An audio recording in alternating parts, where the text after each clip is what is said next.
Treasure Island, Chapter 4, The Sea Chest.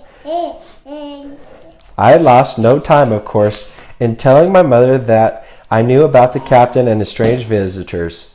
Some of the dead man's money, if he had any, was certainly due to us. I could not ride away to the doctor's, as the captain asked me to do, since it would leave my mother unprotected and alone. Both of us were too frightened to stay in the house. The dead body on the parlor floor, and the thought of the blind man hovering near and ready to return filled us with all sorts of fears. So the two of us ran out into the frosty evening to get help from some of the villagers. When we reached the village, I felt relieved to see the yellow lights in the doors and windows. But to our disappointment, no one would return with us to the inn. After I told my story, everyone turned away in fear. The name of Captain Flint was well known to some of the people there. Several of the men had heard tales of cruelty about him and his infamous crew. After everyone declined to return with us, my mother stood up with great courage and declared that she would not lose the money that rightfully belonged to her and her fatherless son.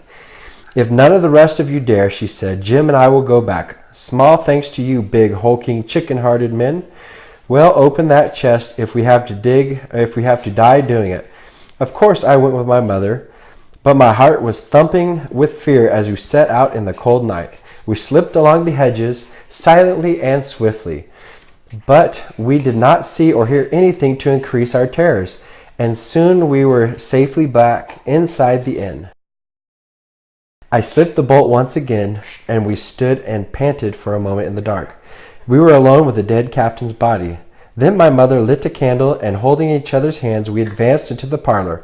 He lay as we had left him, on his back, with his eyes open and one arm stretched out. "Draw the blinds, Jim," whispered my mother. "We have to get the key off his body. It must be here somewhere." I went down on my knees at once. On the floor close to his hand there was a little piece of paper. It was blackened on one side. This must have been the black spot.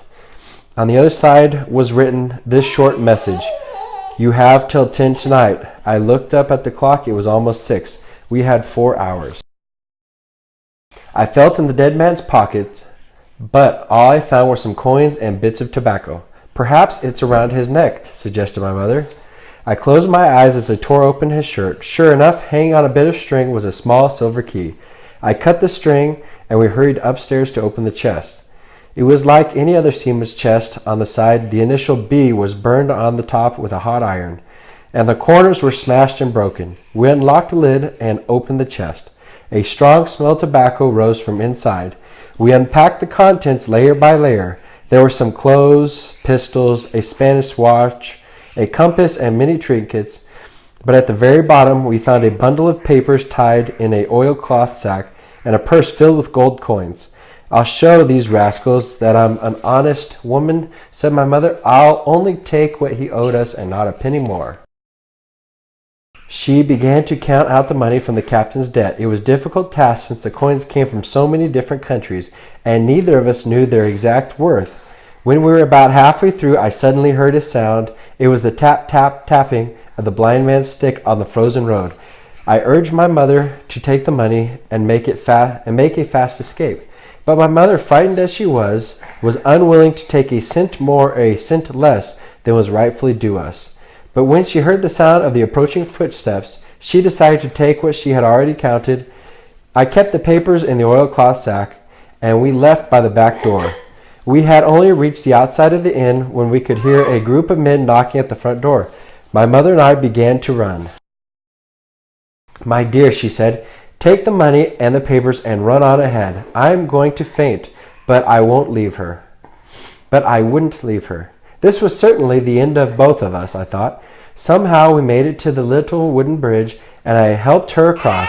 As soon as she reached the other side, she collapsed in a dead faint. I managed to drag her to a spot where we could not be seen, but where we could hear everything that was going on inside the inn.